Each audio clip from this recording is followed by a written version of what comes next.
Hi, welcome to the New Teachers Thriving community. I'm Keisha Fiore, and I'm excited to be here with you today to talk about choosing the essential standard for your CalTPA project. I often get lots of questions about which standard should I choose? What's the best one? How do I do this with my TK or kinder teachers or students if I am supposed to get them doing high order thinking? Lots of questions arise around choosing a standard that you can use for your CalTPA. So I want to tell you this. For the most part, you can select any of your essential standards and they will work. There's some things that you need to consider before choosing a standard. So let's jump right into some of those ideas. Let me tell you a little story.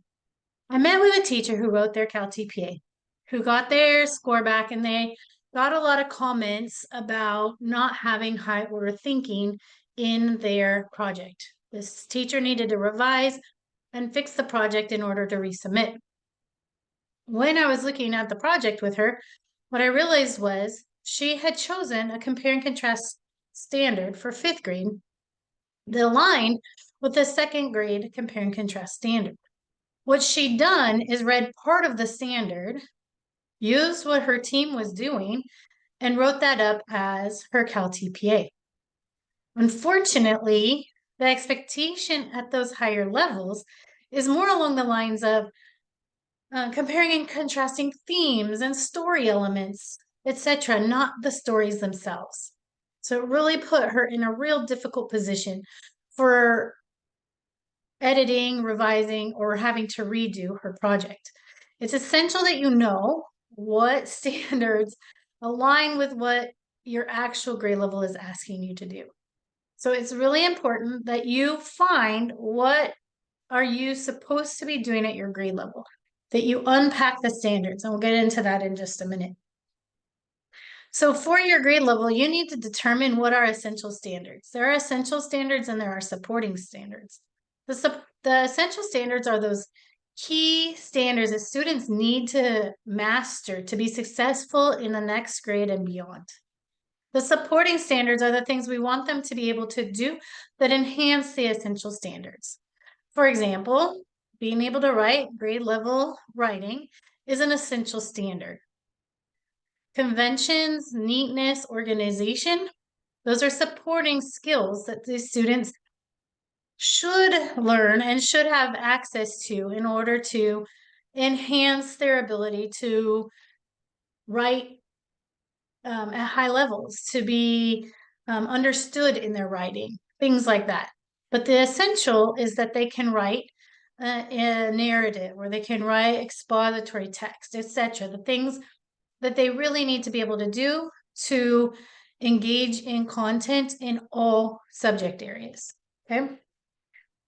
So once you've determined what your essential standards are, it's most likely that those are going to be your high order thinking standards. Things that ask them to determine, compare and contrast, really dig deep into understanding how to use their high order thinking to be successful to reach those learning goals and expectations. When you're looking at your standards, be very careful to focus on the verbs. What verb are they asking you to do? Okay, so if it's a high order thinking verb, they're analyzing, they're describing, they're taking things apart, they're synthesizing, they're evaluating. Okay, if it's a low order thinking skill, they're identifying, they're choosing, right? These are things that ask students basically to point or to repeat or to follow along with the teacher and not really have to make meaning. This is a lot of those foundational skill things that unless you really think outside the box, we don't want them reading sight words. That's not a high order thinking skill, right? We don't want them to identify their letters and sounds, right? So when you're looking at your ELA, in particular, ELA gets a little testy in this way.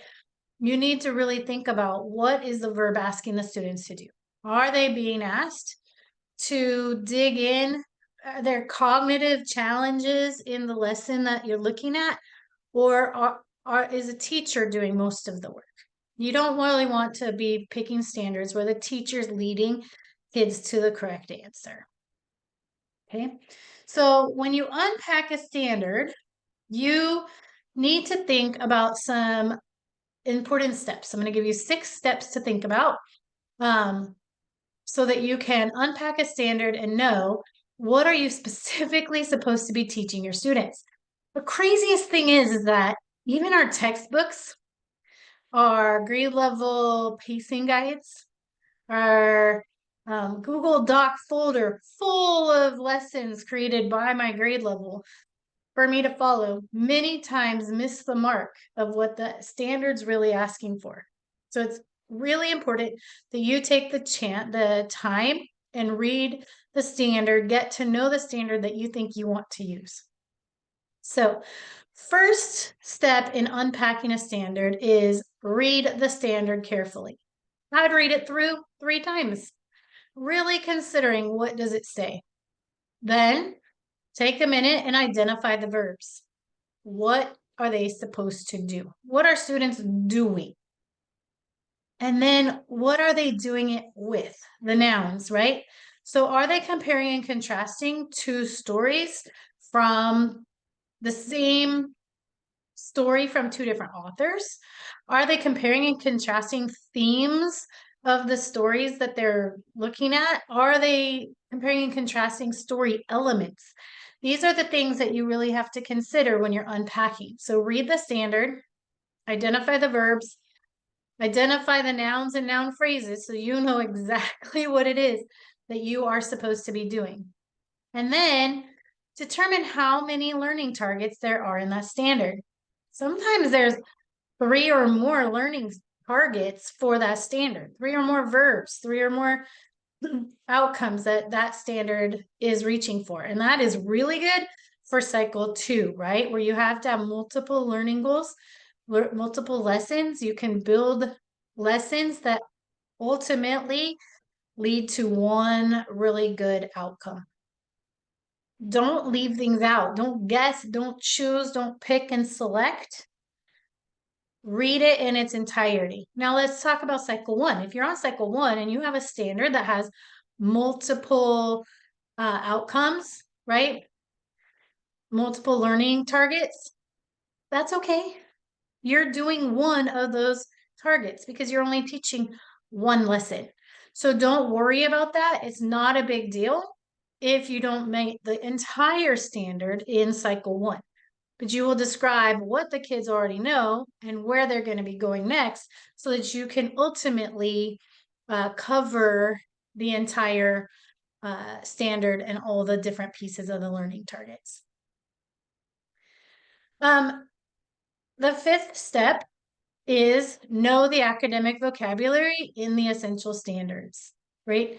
So looking at the essential standards, what are the key terms in academic vocabulary that you need to understand and that students need to understand to engage with the standard? This is not talking necessarily about content academic vocabulary that you may use in cycle 2 or cycle 1 in your lesson. You can use content vocabulary, or you can use you can use vocabulary from the standard. So if students are being introduced to a new concept from the standards and they need to understand what that concept is, then you're going to define that in your learning goals with the students, excuse me. Okay. And then the last thing you need to do is determine the best way to fully address all the targets in the standard. You're going to unpack these standards, choose what the students are going to be learning, make sure you're choosing learning outcomes that are high order thinking, and then you're going to plan your lessons. Okay? When you're ready to plan your lesson, you've chosen your standard. Now you think about the needs of the students in your class. In cycle 1, really focusing on the needs of those 3 focus students that are representatives of the groups of students that you are have in your class, that EL the IEP 504 special ed student, learning needs student, and your social emotional student. In cycle 2, you have those students in your class still, maybe not those exact 3, but those groups exist, and you need to be considering how you're meeting their needs. So you choose a standard, determine the needs of the students in your class, and then plan your lessons so that you address the standard and the needs of the students in your class. Once you've done that, you're ready to write those lesson plans. Okay, so choosing an essential standard helps you to make sure that you're getting students thinking at high levels. When you unpack the standard, you're helping students to clearly get done what the grade level standard is asking them to do. It eliminates you teaching too far below or too far above grade level, and it keeps you focused on where students should be, not where students are. Okay, that's really important when we really want students to be exposed to grade level, exposed to grade level, exposed to grade level. We need to know what grade level really looks like.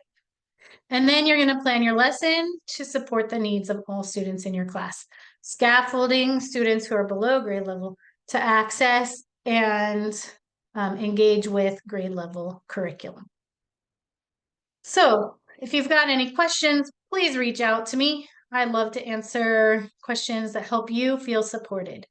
If you're struggling with your CalTPA and you feel like some personalized support would be helpful, I have the CalTPA Essential Workshops. This workshop series is a series of 3 workshops. Planning your lesson, choosing your essential standard, and showing you exactly how to plan that out. Annotation essentials, choosing the right pieces of your videos and your video clips and annotating them correctly so that you can really model what it is that you want the assessors to see about your teaching. And the Submission Essentials workshop. Submission Essentials is you looking at those key elements of your paper that I know are scored heavily on the rubrics. We will look at rubrics in all of the workshops, and we will look at the words that you should be using in order to get those 3s and 4s. And if you purchase the Essentials Workshop series, you get 1 free hour of Q&A and one of the open Q&A sessions. So for 4 workshops, personalized, open Q&A, time for you to ask questions, work specifically on your project with an expert, me, who has helped hundreds of teachers pass their TPA in person and online. And the CalTPA All You Need to Succeed video course is available for you. The video course is 10 to 12 video modules that you can do self-paced that walk you through each of the questions on the templates and provide examples for you to follow. If you'd like more information on that, there's a video on YouTube, or you can direct message me on Facebook at Keisha Fiore. Thank you for being here. I wish you all the best in your TPA and all the best success in your teaching career. Bye.